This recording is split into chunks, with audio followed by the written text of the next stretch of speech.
जय हिंद साथियों, स्वागत है आप सभी का वाईटी एजुकेशन में। बिहार में दरोगा बहाली की तैयारी करने वाले उन सभी अभ्यर्थियों के लिए रोज एक प्रैक्टिस सेट दिया जा रहा है। आज आपका ये सेट नंबर 5 है और इसका पीडीएफ है हमने आपको वाईटी एजुकेशन के टेलीग्राम पे शेयर भी कर दिया है। आप वहां से जाके इसको पढ़ भी सकते हैं, लेकिन खुद से एक बार यहाँ पे टेस्ट देना जरूरी है और अपने आंसर्स को कमेंट सेक्शन में कमेंट करना जरूरी है। अगर वो चीज़ आप कमेंट करके लिख देते हैं तो वो चीज़ें हमेशा के लिए आपको याद हो जाती हैं। और ये मैं सिर्फ बोल नहीं रहा हूँ, ये प्रूफ है ना। बहुत सारे छात्र यहाँ पे लाइव क्लास का इंतजार कर रहे हैं, तो बहुत ही जल्दी हम लोग जो है ना शाम के 9 बजे वाला जो क्यू से है आपका बिहार दरोगा को लेकर, उसको लाइव लेकर आने का कोशिश कर रहे हैं। तो आप लोग भी हमारे साथ जुड़िएगा रात 9 बजे, और ये चीज़ें जो है आपको सोमवार से शुरू कर दी जाएंगी। तो उसके अलावा हम लोग आपको बिहार दरोगा के सेट के लिए वाईटी एजुकेशन के टेलीग्राम पे सुबह 10 बजे करंट अफेयर करवा रहे हैं, वो भी देखिए। स्टैटिक जीके को यहाँ पे डाला जा रहा है। 11 बजे एक फुल मॉक टेस्ट और भी दिया जा रहा है, ये इंपॉर्टेंट है और ये प्रैक्टिस सेट भी देखना जरूरी है। शाम 8 बजे वाला प्रैक्टिस सेट अभी 1-2 दिन में चालू हो जाएगा, क्योंकि जो टीचर हैं अभी वो घर से आए नहीं हैं और वो क्यूज अभी बना नहीं रहे हैं, तो इसलिए 1-2 दिन यहाँ पे स्टे टाइम लग रहा है इसको लेकर। 8 बजे वाला क्यूज को वो मैं आपको जल्दी अपडेट करवाऊंगा यहाँ से। साथ ही साथ जो लोग पेड बैच में हैं वो लगातार बुक के जरिए पेज बाय पेज और एक एक पेज का मैं क्वेश्चन आंसर करवा रहा हूं आपको, जो कि हमारे पेड बैच में बैच 1 में चल रहा है। उसी तरह बैच 2 भी शुरू होने वाला है, जिसको लेकर आप लोगों को जल्दी अपडेट दिया जाएगा। 1-2 दिन के अंदर उसका भी अपडेट हम दे देंगे बैच 2 के एडमिशन को लेकर, जो कि 1 अप्रैल से शुरू हो जाएगा। तो आप लोग भी ज्वाइन हो सकते हैं वहां पे, और बुक जो हम बताएंगे उस बुक को पढ़िएगा और उसको टॉपिक वाइज एक एक पेज करके हम लोग आपको देंगे क्वेश्चन, वहां से सेलेक्ट करके और उसको आंसर आप लोग करके वहां पे पढ़ सकते हैं। बुक पढ़िएगा तो बहुत बेहतर तैयारी होगी, हमारे साथ जुड़े रहिएगा। चलिए, एक बुक और यहाँ पे है आपके सामने, क्राउन पब्लिकेशन का यह सेट नंबर 5 है। आप भी आंसर यहाँ पे करिएगा फटाफट। यहाँ पे देखते हैं कितने छात्र कितना उत्तर सही कर पाते हैं। तो पहले प्रश्न पे चलते हैं दोस्तों यहाँ पे, और ये 20 प्रैक्टिस सेट है और आज ये हमारा 5वां प्रैक्टिस सेट है यहाँ पे, जिसका उत्तर आप लोग भी यहाँ पे कमेंट सेक्शन में कमेंट करते रहिएगा। पहला क्वेश्चन है कि गौतम बुद्ध द्वारा अपने धर्म में दीक्षित किए जाने वाला अंतिम व्यक्ति निम्नलिखित में से कौन था? बिल्कुल, अगर आप उत्तर करें दोस्तों ये सुबुद्ध थे, तो is the right answer. Note कर सकते हैं यहाँ पे। जी हाँ, अंतिम काल में अपने शिष्य चुंद के यहाँ पावा पहुंचे थे ये बुद्ध अपने जीवन में, और ध्यान रखिएगा ये सुबुद्ध उनका नाम था दोस्तों। कुशीनगर चले गए थे, यहीं से वो सुबुद्ध को अपना अंतिम उपदेश भी दिए थे। दूसरा क्वेश्चन, स्यादवाद सिद्धांत है, स्यादवाद सिद्धांत, इसको अनेकांतवाद भी कहते हैं हम लोग, ठीक है। इसका संबंध जैन धर्म से है दोस्तों। आंसर कर लीजिएगा, it's a C is the correct answer. सवाल नंबर 3 पे चलते हैं, आंसर करने का प्रयास करेंगे। निम्नलिखित में से कौन एक कनिष्क के दरबार से संबंधित नहीं है? अब नहीं बोला गया है तो सोच समझ के आंसर कीजिएगा। बिल्कुल, देखिए अश्वघोष, चरक और नागार्जुन तथा पार्श्व कनिष्क के दरबार से संबंधित थे, लेकिन पतंजलि नहीं थे, तो डी उत्तर हो जाएगा। सवाल नंबर चलते हैं 4 पे दोस्तों। निम्नलिखित में से युग्मों में से कौन सा युग्म गलत को है वो उसको पहचानना है। बिल्कुल, यहाँ पे जो है औलिया को मध्य प्रदेश से चुना गया है, जो कि सेलेक्ट किया गया है, ये गलत है। यहाँ पे निजामुद्दीन औलिया चिश्ती जो कि संप्रदाय के संत थे, और इसका प्रभाव जो है क्षेत्र दिल्ली का था, तो दिल्ली से संबंधित है, मध्य प्रदेश दिया गया, तो यही उत्तर गलत है हमारा, जो कि यहाँ पे पूछा गया है। सूची 1 और सूची 2 को सुमिलित कीजिए तथा सूचियों को दिए गए नीचे कूट है उसको आंसर करना है आपको। तो देखिए, बाबर जो था ये जामा मस्जिद संभल का बनवाया, यहाँ पे कथन बिल्कुल सत्य है, स्मारक था इसका। हुमायूं जो है उसका स्मारक दीन पनाह, ये भी बात यहाँ पे सत्य है। और अकबर जो है जहांगीर महल बनवाया, जहांगीरी महल इसका स्मारक है एक्चुअली, और जहांगीर का जो है अकबर के मकबरे के पूर्ण करवाना इसका ये पूरा कार्य था। तो मैथ यहाँ पे बिल्कुल सही है, इसलिए ए उत्तर कर लीजिएगा। 1, 2, 3, 4 इज द करेक्ट आंसर। सवाल नंबर चलते हैं 6 पे दोस्तों, आंसर करेंगे। पानीपत का तीसरा युद्ध कब लड़ा गया था? सभी कोई जानते हैं, आंसर कीजिएगा। 14 जनवरी 1761, 14 जनवरी 1761 लिखते जाइएगा तो अच्छा होगा, है ना। वैसे तो मैं फटाफट यहाँ पे आंसर करवा रहा हूँ, आप उत्तर कर लीजिएगा दोस्तों। पानीपत का तीसरा युद्ध का लड़ाई जो है ये प्रत्यक्षदर्शी इतिहासकार जो थे काशीजी राज पंडित, जिसने कि इस युद्ध को मराठों के लिए प्रलयकारी भी कहा था। यह दोस्तों अहमद शाह अब्दाली और सदाशिव माऊ, ठीक है, अहमद शाह अब्दाली और सदाशिव भाऊ के ये मराठा थे वो, उनके बीच ये युद्ध लड़ा गया था दोस्तों 1761 ईस्वी में। सवाल नंबर 7 पे चलते हैं। रंजीत सिंह के राज्य में सम्मिलित था, रंजीत सिंह के जन्म हुआ था दोस्तों 1780 में और उनके राज्य में सम्मिलित था Srinagar. D is the correct answer. सवाल नंबर 8 पे चलते हैं। सुमेलित करना है आपको यहाँ पे। प्रार्थना समाज संबंधित है महादेव गोविंद रानाडे से। प्रार्थना समाज संबंधित है महादेव गोविंद रानाडे से, ये 2 पे हो जाएगा। रामकृष्ण मिशन जो है स्वामी विवेकानंद से संबंधित है, 1 पे हो जाएगा, तो 2, 1 ठीक है। सत्य शोधक समाज जो है ज्योतिबा फुले से संबंधित है, तो ये आपका 4। और Mohammedan Anglo oriental college Aligarh ये संबंधित है आपका दोस्तों सर सैयद अहमद खान से, तो ये 3 हो जाएगा। तो 2, 1, 4, 3 इज द करेक्ट आंसर। आप यहाँ से मैच कर सकते हैं। सवाल नंबर चलते हैं दोस्तों 9 पे आंसर करिएगा। निम्नलिखित में से खिलाफत आंदोलन का परिणाम कौन था? तो आंसर कर लीजिएगा दोस्तों, हिंदू मुस्लिम मतभेदों की में कमी आई थी। ए इज द करेक्ट आंसर। सवाल नंबर चलते हैं दोस्तों 10 पे आंसर करेंगे। भारतीय राष्ट्रीय सेना आईएनए की स्थापना किस वर्ष हुई थी? आंसर कर लीजिएगा दोस्तों, 1942 में ही कर दी गई थी। सी इज द करेक्ट आंसर। 1943 में सुभाष चंद्र बोस ने सिंगापुर में आईएनए का नेतृत्व भी संभाला था, इसलिए 42 में ही याद रखिएगा ये किया गया था। निम्नलिखित में से किस भारतीय राज्य की सीमाएं भूटान राज्य के साथ नहीं मिलती है? अब नहीं बोल दिया जाएगा तो थोड़ा सा समझिएगा। क्वेश्चन नंबर 11 का उत्तर कीजिएगा। मेघालय के साथ बॉर्डर साझा नहीं करता है भूटान हमारा। भूटान सीमा को स्पर्श करने वाला भारतीय राज्य पश्चिम बंगाल, सिक्किम, अरुणाचल प्रदेश और असम है, ठीक है, बट मेघालय नहीं है। सवाल नंबर चलते हैं दोस्तों 12 पे। निम्नलिखित में से कौन हिमालय चोटियों के पूर्व से पश्चिम दिशा में सही क्रम में प्रस्तुत करता है? पश्चिम से, हिमालय की चोटियों का पूर्व से पश्चिम की दिशा में, है ना। तो एक तो है नामचाबरवा अरुणाचल प्रदेश जो कि तिब्बत सीमा पर है, ठीक है, तो ये आप डी उत्तर यहाँ पे कीजिए, है ना। ये आपका कहाँ पर है?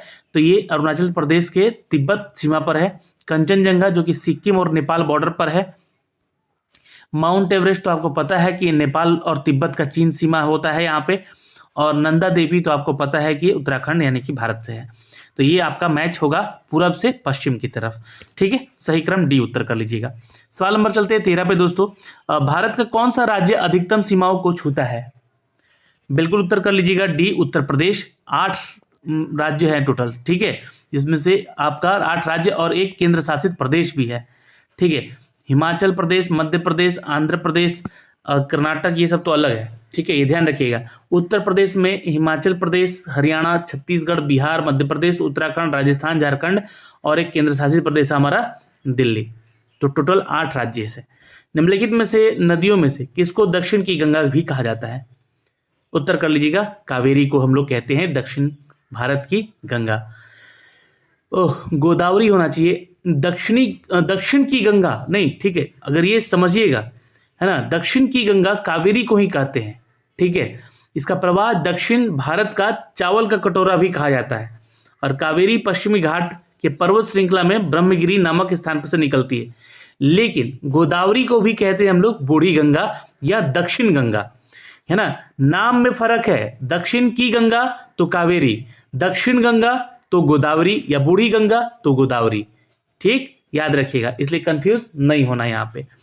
सवाल नंबर चलते हैं यहाँ पे 15 पे। भारत का निम्नलिखित में से कौन सा क्षेत्र उच्च तीव्रता की भूकंपीय मेखला में नहीं आता है? नहीं बोल दिया गया है, इसलिए उत्तर यहाँ पे हम लोग करेंगे बी, कर्नाटक नहीं आता इसमें से। सवाल नंबर चलते हैं क्वेश्चन नंबर 16 पे आंसर करेंगे। कावेरी नदी जल बंटवारे का विवाद किन 2 राज्यों के बीच में है? तो ये तो बहुत पुराना क्वेश्चन है। देखिए ये 4 राज्यों के बीच में है, तमिलनाडु, कर्नाटक, केरल और पौंडुचेरी, ठीक है। एक्चुअली विवाद भी नहीं है अब तो इनके बीच में ये, लेकिन यहाँ पे ये 19वीं सदी का एक सबसे बड़ा जल बंटवारे को लेकर भी विवाद यहाँ पे बताया जाता है। सवाल नंबर चलते हैं दोस्तों 17 पे आंसर करेंगे। इंद्रधनुषीय क्रांति का संबंध किससे है? डी उत्तर कर लीजिएगा उपरोक्त सभी से, हरित, नील और श्वेत क्रांति। गाय जो कि नस्ल अधिक दूध देती है वह कौन सी है? देखिए ये क्वेश्चन पूछा गया है, गाय की नस्लों के बारे में जरूर पढ़ लीजिएगा आप लोग, यहाँ से क्वेश्चन रहता है आपके एग्जाम में। Sahiwal is the correct answer. सवाल नंबर चलते हैं 19 पे। भारत में ऊर्जा का सर्वाधिक स्रोत किसको कहा गया है? तो ये कोयला होता है दोस्तों। C is the correct answer, note कर सकते हैं। सवाल नंबर चलते हैं 20 पे आंसर करेंगे। सूची 1 और सूची 2 के साथ सम्मिलित कीजिए और सूचियों के दिए गए कोड से सही उत्तर चुनिए। तो आइए यहाँ पे हम लोग सूची को सम्मिलित करते हैं और यहाँ पे आंसर कीजिएगा। देखिए तापीय संयंत्र है ना, नहीं, राष्ट्रीय पर्यावरण अभियंत्रण अनुसंधान संस्थान है जो कि नागपुर से संबंधित है दोस्तों। ये जो है आपका नागपुर से संबंधित है, तो यानी कि 2 उत्तर कर लेंगे। केंद्रीय खाद्य प्रौद्योगिकी जो कि मैसूर से संबंधित है, तो मैसूर यहाँ पे 4 पे है। फिर उसके बाद शिमला है हमारा केंद्रीय आलू अनुसंधान संस्थान, तो ये 3 तो बिल्कुल सही है। और केंद्रीय तंबाकू अनुसंधान जो है राजमुंद्री में है, ये आपका 1 हो जाएगा। तो 2 4 3 1 जो है आपका मैच यहाँ पे बिल्कुल सही दिखाएगा, तो बी उत्तर कर लीजिएगा। सवाल नंबर 21 पे चलते हैं। निम्नलिखित में से कौन सा सौरमंडल का भाग नहीं है? अब नहीं बोला गया है तो थोड़ा आंसर सोच समझ के कीजिएगा। 21 का उत्तर कर लीजिएगा D, Niharika is the correct answer. सवाल नंबर चलते हैं 22 पे। निम्नलिखित में से कौन सुमेलित नहीं है? फिर नहीं बोला गया है। रेडक्लिफ रेखा, डुरंडू रेखा, इस सब के बारे में बता चुके आप लोग को, है ना। तो डुरंडू रेखा जो कि बांग्लादेश और भारत के बीच दिखा गया है। डुरंडू रेखा 1893 ईस्वी में ब्रिटिश भारत और अफगान के बीच ये रेखा है दोस्तों, जो कि अमीर रहमान खान ने इसको बनाई है। ठीक है, इस रेखा को ये निर्मित किया था, निर्धारित किया था एक्चुअली। ठीक है, तो ये है आपका गलत। तो भारत नहीं, भारत और अफगान यानी कि अफगानिस्तान का ये सीमा रेखा है। जिस बाकी सभी है भारत पाकिस्तान, मैग्नीनॉट फ्रांस और जर्मनी को कहते हैं, हिंडनबर्ग बेल्जियम और जर्मनी के बीच है, तो ये सही है तीनों। बाकी ये सी हमारा उत्तर गलत हो जाएगा। सवाल नंबर चलते हैं 23 पे। निम्नलिखित में से सुमेलित कीजिए। अंध महाद्वीप, अंध महाद्वीप जो है थोड़ा सा यहाँ पे देखिएगा, अंध महाद्वीप अफ्रीका में है दोस्तों, याद रखेंगे। विश्व का छत कैसे कहते हैं? पामीर को कहते हैं, याद रखिएगा। हजारों झीलों का देश किसको कहते हैं? तो फिनलैंड को कहते हैं, याद रखिएगा। मोतियों का द्वीप किसको कहते हैं? तो बहरीन को कहते हैं, ये याद रखिएगा। तो कुछ मैच हमारा इस तरह से हो जाएगा। तो आंसर यहाँ पे हम लोग करेंगे 3 4 1 2। सवाल नंबर चलते हैं 24 पे, आंसर करेंगे। निम्नलिखित में से किस देश में सर्वाधिक द्वीप है? सबसे अधिक द्वीप किस में है भाई? तो बी उत्तर कर लीजिएगा, इंडोनेशिया के पास है। कितना है? 17,508। ठीक, याद रखिएगा। सवाल नंबर चलते हैं 25 पे, आंसर करेंगे। कैबिनेट मिशन योजना के अंतर्गत संविधान निर्मात्री परिषद में प्रत्येक प्रांत को आवंटित सदस्य संख्या निर्धारित करने के लिए एक प्रतिनिधि कितनी जनसंख्या के अनुपात में था? तो याद रखिएगा दोस्तों, इट्स अ बी, 10 लाख प्रति व्यक्ति के लिए यह अनुपातित था। सवाल नंबर 26। भारतीय संविधान का कौन सा अनुच्छेद प्रेस की स्वतंत्रता को आश्वासित करता है?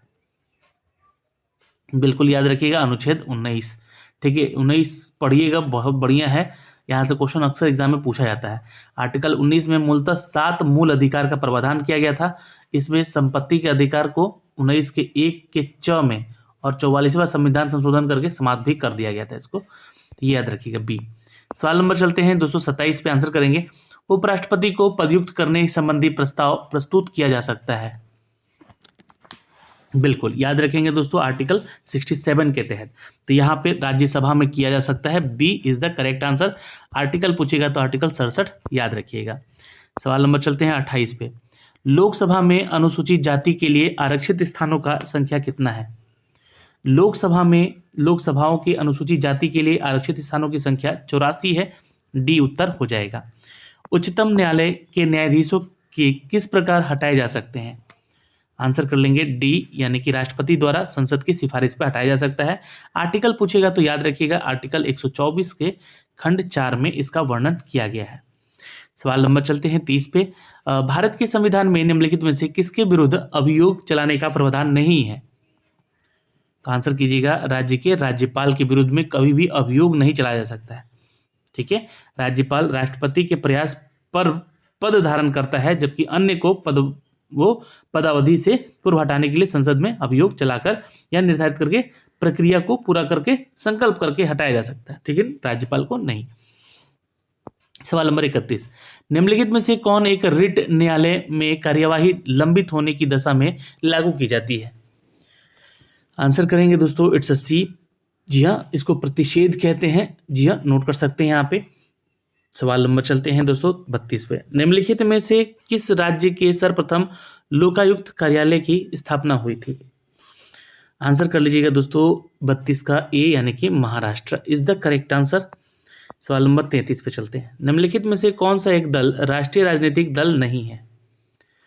तो आपको बता दें कि यहाँ पे जितने भी दिए गए हैं इसमें तेलुगु देशम पार्टी का एक राष्ट्रीय राजनीतिक पार्टी नहीं है, ठीक है, ये एक क्षेत्रीय पार्टी है, ये आप याद रखिएगा। क्या है ये? क्षेत्रीय पार्टी है। इसका स्थापना 1982 में किया गया था, एनटी रामाराव के ने इनका किया था। वर्तमान अध्यक्ष चंद्रबाबू नायडू हैं अभी। चलिए सवाल नंबर चलते हैं 34 पे। एक व्यक्ति पंचायत का चुनाव लड़ सकता है यदि उसमें पूर्ण कर ली है अपनी उम्र को लेकर, यहाँ पे बात हो रही है, तो 34 का उत्तर कीजिएगा। 21 वर्ष की उम्र अगर पूरी कर ली है तो। सवाल नंबर 35।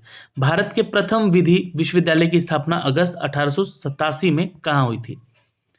आंसर कर लीजिएगा, C Bengaluru is the correct answer. सवाल नंबर 36। कौन सी ड्रग गिद्धों की समिष्ट में हरास करने की उत्तरदायी है?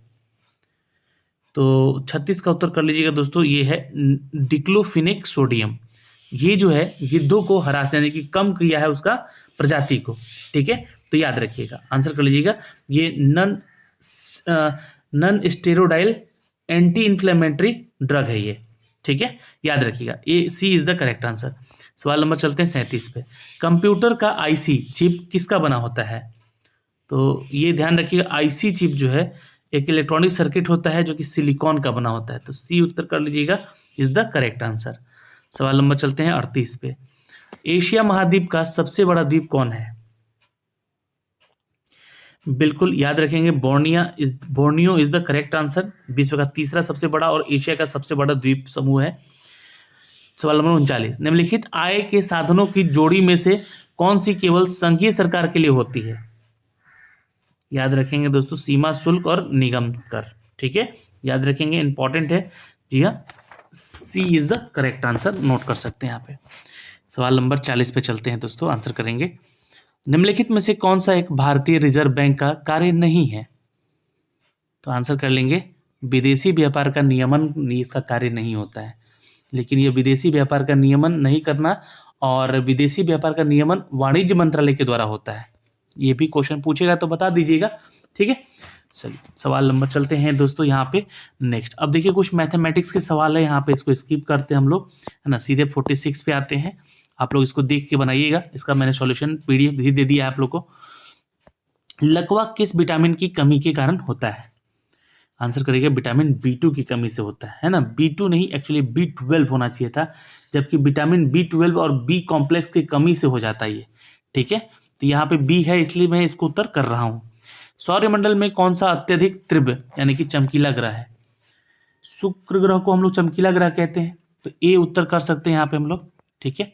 सवाल नंबर चलते हैं दोस्तों 48 पे। मानव शरीर के कौन से अंग में लसिका कोशिका बनती है? तो 48 का उत्तर कीजिएगा दोस्तों, बी दीर्घ अस्थि में, ठीक है, और इसको लिम्फोसाइट, थाइमस और अस्थि मज्जा में विकसित होते हैं ये, ठीक है, तो आंसर हम बी कर लेंगे। चंद्रशेखर बेंटक रमन को नोबेल पुरस्कार कब दिया गया था? सन 1930 में दिया गया था, आई थिंक, मुझे लगता है B is the correct answer.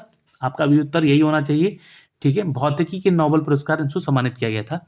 सवाल नंबर चलते हैं 50 पे, आंसर करेंगे दोस्तों यहाँ पे क्वेश्चन नंबर 50 का। पृथ्वी पर वायुमंडल का दाब का कारण क्या है? तो ये गुरुत्वाकर्षण के चलते यहाँ पे दाब बढ़ता है, ठीक है। वायु में एक अत्यंत संकुचित गैस है जिसका अपना वजन है, और ये वजन के कारण हवा में दाब का पृथ्वी की सतह पर वायुमंडलीय दाब कहलाता है ये। सवाल नंबर चलते हैं दोस्तों 51 पे। अदिश के प्रमात्रा है जिसमें कि परिमाण होता है लेकिन क्या नहीं होता है? अभी अदिश राशि का परिभाषा है, एक्चुअली कहें तो परिणाम होता है लेकिन इसका क्या नहीं, दिशा नहीं होता उसमें। सी इज द करेक्ट आंसर। परमाणु की प्रभावी त्रिज्या होती है, बिल्कुल 10⁻⁻10 मीटर होती है दोस्तों, B is the correct answer. सवाल नंबर 53। Centre for DNA fingerprint and the diagnosis अवस्थित है? जी हाँ, नोट कर लीजिएगा, हैदराबाद में है ये उपस्थित। सवाल नंबर चलते हैं 54 पे। कांच का पीला रंग किस पदार्थ के कारण होता है? आंसर कर लेंगे, फेरिक लवण के चलते होता है। किसके चलते होता है? फेरिक लवण के चलते होता है। आप भी फटाफट आंसर कीजिएगा नीचे कमेंट सेक्शन में, जितना भी उत्तर कीजिएगा उतना आपको याद होगा। जिस पौधे में फूल या बीज नहीं बनते हैं उसे हम क्या कहते हैं? क्रिप्टोगेम कहते हैं उसको, ठीक है, तो आंसर कर लीजिएगा, सी इज द करेक्ट आंसर। किस यंत्र का काम जो है डायनेमो के कार्य का उल्टा होता है? ठीक है, तो यहाँ से आंसर कीजिएगा क्वेश्चन नंबर 56 का बी, जी हाँ मोटर में। ठीक है, सवाल नंबर चलते हैं दोस्तों यहाँ पे क्वेश्चन नंबर 57 पे आंसर करेंगे। मानव शरीर में सबसे प्रचुर मात्रा में पाए जाने वाला तत्व कौन सा है? ऑक्सीजन होगा, D is the correct answer. 65 या 70% लगभग होता है। आवर्त के नियम की खोज किसने की है? 58 का आंसर कीजिएगा दोस्तों यहाँ पे मेंडलीफ ने किया था। भारत का प्रथम परमाणु बिजली घर कहाँ प्रारंभ किया गया था? भारत का प्रथम परमाणु बिजली घर कहाँ प्रारंभ किया गया था? 59 का उत्तर कर लीजिएगा तारापुर, सी इज द करेक्ट आंसर। जी हाँ, और ये 1969 में किया गया था, ये भी ध्यान में रखिएगा, पूछ लेगा कभी तो बता दीजिएगा। ठीक है, और अगला सवाल है दोस्तों कि कौन सा रोग पानी के माध्यम से होता है? तो ये भी मैंने आपको क्वेश्चन करवाया था, हैजा है। ठीक है, टाइफाइड जो है बीमारी आपका दूषित जल पीने से होता है, लेकिन जो हैजा है ये आपका बीमारी जो है एक जल जनित बीमारी है और प्रकृति में ये अतिसार है। ठीक है, सवाल नंबर 61, जब कोई जहाज नदी से सागर में घुसता है तो क्या होगा? जहाज नदी से सागर में आ देगा। ठीक है, तो जब कोई जहाज नदी से सागर में घुसता है तब वह कुछ ऊपर उठ जाता है, क्योंकि सागरीय जल का घनत्व अधिक होता है, उत्प्लावन बल आप लोग पढ़े होंगे, है ना। सवाल नंबर चलते हैं दोस्तों 62 पे। पाश्चराइजेशन एक प्रक्रिया है जिसमें कि, तो बिल्कुल उत्तर कर लीजिएगा, जिसमें कि दूध को पहले बहुत देर तक गर्म किया जाता है और एक निश्चित समय में अचानक ठंडा कर लिया जाता है, तो सी उत्तर सही हो जाएगा। सवाल नंबर 63, लंबे समय तक कठोर शारीरिक कार्य के बाद मांसपेशियों में थकान अनुभव होने का कारण होता है? बिल्कुल, ये लैक्टिक एसिड का संचय होने लगता है शरीर में, D is the correct answer. सवाल नंबर चलते हैं 64 पे। सूची 1 और सूची 2 को सम्मिलित कीजिए तथा सूचियों में दिए गए कूट को उपयोग करने के सही तरीके से चयन कीजिए। ईंधन गैस और प्रमुख उसके घटक दिए गए हैं। ठीक है, तो सीएनजी जो है ना आपका मीथेन और इथेन से बनता है। एलपीजी है आपका जो है ब्यूटेन और प्रोपेन से ये संबंधित है। और कोल गैस जो है आपका दोस्तों हाइड्रोजन, मीथेन और जी हाँ कार्बन मोनोऑक्साइड से संबंधित है। जल जो है आपका यानी कि वाटर, ये भी एक तरह का गैस है, तो कार्बन मोनोऑक्साइड से इसको संबंधित करेंगे। तो हमारा उत्तर यहाँ पे क्या कर लेंगे? जी हाँ 3, 2, 4, 1। सवाल नंबर चलते हैं 65 पे। अपमार्जक क्या है? अपमार्जक, देखिए अपमार्जक जो है शोधन अभिकर्ता है। जी हाँ, तो डी उत्तर हमारा यहाँ पे सही हो जाएगा। वे मृद या कठोर जल दोनों में उपयोग किए जाते हैं। अपमार्जक साबुन की अपेक्षा ज़्यादा प्रबल और गुणवान होता है। ठीक है, याद रखेंगे। किस देश ने तमिलनाडु में कुंडलकुम परमाणु ऊर्जा संयंत्र के लिए तकनीकी ऊर्जा आपूर्ति के लिए समझौते पर हस्ताक्षर किया है? तो उत्तर कीजिएगा, भारत ने रूस के साथ किया है। कौन सी भारतीय आईटी कंपनी 110 मिलियन यूरो में डेनमार्क स्थित बैग लाइफ साइंस का अधिग्रहण करेगी? देखिए वो कंपनी का नाम है, आईटी कंपनी है, 110 मिलियन यूरो में डेनमार्क स्थित बैग लाइफ साइंस का अधिग्रहण कर रही है। ये कंपनी का नाम है जिसको कि ये टेक ओवर कर रही है। तो उत्तर कीजिएगा इन्फोसिस। सवाल नंबर चलते हैं 68 पे।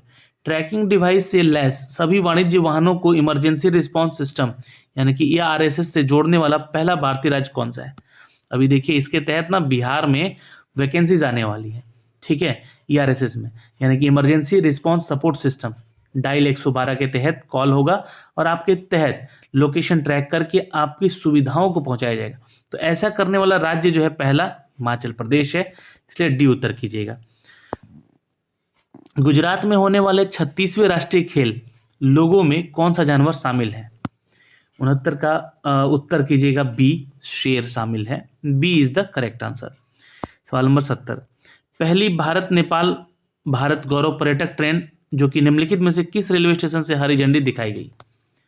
70 का उत्तर करेंगे Safdarganj railway station.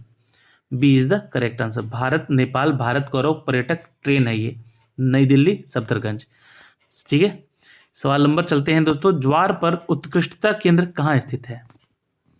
IIMR Hyderabad में है, याद रखिएगा। C is the correct answer, note कर सकते हैं। सवाल नंबर चलते हैं दोस्तों 72 पे।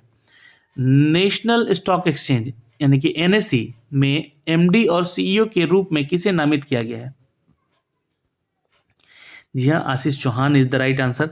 सवाल नंबर 73, द क्राफ्ट्स विलेज स्कीम, जी हाँ, किस केंद्रीय मंत्रालय की एक पहल है? बिल्कुल याद रखेंगे, केंद्रीय कपड़ा मंत्रालय। सवाल नंबर चलते हैं 74 पे, यूनाइटेड किंगडम के नए राज्य कौन बने हैं?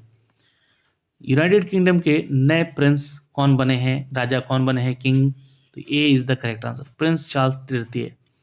सवाल नंबर 75, 36वें राष्ट्रीय खेल का आयोजन भारत के किस राज्य में किया जाएगा? 36वां राष्ट्रीय खेल का आयोजन 29 सितंबर को हो रहा है और 12 अक्टूबर 2022 तक होगा। ये गुजरात के 6 शहरों में होगा, गांधीनगर, अहमदाबाद, सूरत, बड़ोदरा, भावनगर और राजकोट। तो ये उत्तर हमारा सही होगा। सवाल नंबर 76, निम्नलिखित में से कौन सुमेलित नहीं है? अब देखिए, नहीं बोला गया है, तो यहाँ पे देखिएगा और इसको सुमेलित कीजिएगा और सही उत्तर बताना है। तो वायु प्रदूषण जो निवारण है और नियंत्रण है अधिनियम वर्ष 1981 में पारित किया गया था। ये जो है यहाँ पे लिख दिया गया है 1984, ये गलत हो जाएगा, ये 1981 हो जाएगा। बाकी पर्यावरण संरक्षण अधिनियम 1986 में आया था, राष्ट्रीय पर्यावरण 95 में सही है, और राष्ट्रीय अपीलीय प्राधिकरण ये भी आपका 97 सही है। ये गलत हो जाएगा, इसलिए सभी सुमेलित नहीं है, B is the correct answer. सवाल नंबर 77, हाल ही में खबरों में रहा डोनी पोलो एयरपोर्ट किस राज्य में स्थित है? आंसर कीजिएगा, ये अरुणाचल प्रदेश में है, D is the correct answer. Bharat में राष्ट्रीय पोषण सप्ताह किस महीने मनाया जाता है? ये मनाया जाता है सितंबर महीने में, सी इज द राइट आंसर। सवाल नंबर 79, भारत सरकार ने जैव विविधता संरक्षण पर किस देश के साथ समझौते ज्ञापन पर हस्ताक्षर किए हैं? आंसर करेंगे नेपाल के साथ, ए इज द करेक्ट आंसर। सवाल नंबर चलते हैं 80 पे दोस्तों, आंसर करेंगे 2022 में रक्षा अनुसंधान और विकास संगठन डीआरडीओ के नए अध्यक्ष के रूप में किसे नियुक्त किया गया है? समीर वी कामत के, ठीक है, B is the correct answer. कौन सा देश उष्णकटिबंधीय चक्रवात, जी हाँ, मैऑन की चपेट में आया है? आंसर करेंगे Philippines is the correct answer. सवाल नंबर 82, कैरोलिन बेट्रोजी, मोटोन मेंडल, के बेरी, शार्पलेस ने संयुक्त रूप से किस श्रेणी में 2022 का नोबेल पुरस्कार जीता है? तो देखिए, रसायन विज्ञान के क्षेत्र में नोबेल पुरस्कार संयुक्त रूप से जीता है इन लोगों ने, कैरोलिन बेटोर्जी, मोटोन मेंडल और के बेरिन शार्पलेस, इन तीनों ने, है ना, अणुओं की एक साथ स्नैपिंग पर उन्होंने काम किया था, उनकी खोज की थी, तो रसायन विज्ञान से संबंधित है। विश्व का कौन सा देश चीनी का सबसे बड़ा उत्पादक बन गया है? तो ये 83 का आंसर कीजिएगा दोस्तों, डी, यानी कि भारत जो है अब चीनी का सबसे बड़ा उत्पादक देश भारत हो गया है। सवाल नंबर चलते हैं दोस्तों 84 पे, आंसर करेंगे और फटाफट यहाँ पे आंसर कीजिएगा, जितने भी प्रश्न देख रहे हैं आप लोग सभी उत्तर करके जाइएगा। वायु प्रदूषण को नियंत्रित करने के लिए किस राज्य ने एंटी डस्ट अभियान शुरू किया था? नई दिल्ली। किस कंपनी को भारत का पहला माइक्रो कैटेगरी ड्रोन सर्टिफिकेशन मिला है? Asteria aerospace limited, D is the correct answer. सवाल नंबर 86, भारत सरकार द्वारा किसे नया रक्षा सचिव के रूप में नामित किया गया? Armane Giridhar, A is the correct answer. South Pacific देश फिजी के नए प्रधानमंत्री कौन बने हैं? Sitiveni Rabuka, B is the correct answer. सवाल नंबर चलते हैं 88 पे, इंटरनेशनल स्पेस ने किसके नाम पर एक तारे का नामकरण किया है? 88 का आंसर हो जाएगा Atal Bihari Vajpayee, D is the correct answer. हाल ही में नेपाल के नए पीएम के रूप में किसने शपथ ली है? आंसर करेंगे पुष्प कमल दहल, जो कि इनको प्रेसिडेंट के नाम से भी जानते हैं। सवाल नंबर 90, कौन सा देश भारत को S-400 air defence missile system की आपूर्ति करता है? रूस इज द करेक्ट आंसर। वीर बाल दिवस के रूप में कौन सा दिन मनाया जाता है? आंसर करेंगे दोस्तों बी, 26 दिसंबर को, 26 दिसंबर को। सवाल नंबर 92, रेलवे बोर्ड के नए चेयरपर्सन और सीईओ के रूप में किसे नियुक्त किया गया है? रेलवे बोर्ड के नए चेयरपर्सन और सीईओ के रूप में किसे नियुक्त किया गया है? Anil Kumar Lohati, D is the correct answer. Bihar में पहली बार राष्ट्रपति शासन कब लगा? 29 जून 1968, ठीक है, A is the correct answer, A is the correct answer. सवाल नंबर 94, भीम बाघ अभ्यारण्य किस जिले में स्थित है? 94 का उत्तर कर लेंगे दोस्तों ए, मुंगेर, बिहार। फणीश्वर नाथ रेणु पुरस्कार बिहार सरकार द्वारा किस क्षेत्र में दिया जाता है? तो आंसर करेंगे क्षेत्रीय कहानी के लेखन को लेकर, जो बिहार में कहानियां लिखी जाती हैं उन्हीं के ऊपर। ए इज द करेक्ट आंसर। सवाल नंबर 96, बिहार के निम्नलिखित में से किस साहित्यकार को हिंदी भाषा के लिए ज्ञानपीठ पुरस्कार मिल चुका है? आंसर करेंगे दोस्तों रामधारी सिंह दिनकर को। बिहार का सबसे पुराना मेडिकल कॉलेज कौन सा है? Patna medical college, Patna. B is the correct answer. देश के सबसे बड़े रबर डैम का उद्घाटन किस जिले में किया गया है? गया जिला में है ये रबर डैम, नीतीश कुमार जी की अगुवाई में हुआ है। आचार्य सोमदेव का निधन हो गया है, वे किस भाषा के साहित्यकार थे?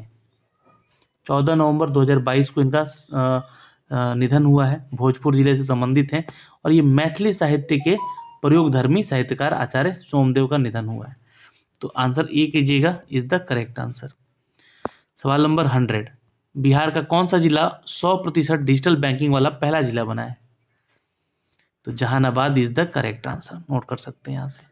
ठीक है, 100% डिजिटल बैंकिंग यहाँ से हो रहा है अब तो इसके आंसर्स भी यहाँ पे दिए गए हैं, आप इसके आंसर्स को देखिएगा यहाँ से, है ना, सारा डिटेलिंग दिया गया है। आप लोग इनको पढ़िएगा अच्छे से और अच्छे से तैयारी कीजिए।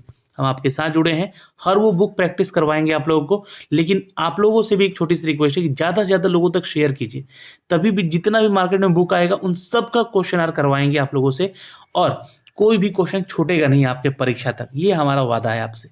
जय हिंद।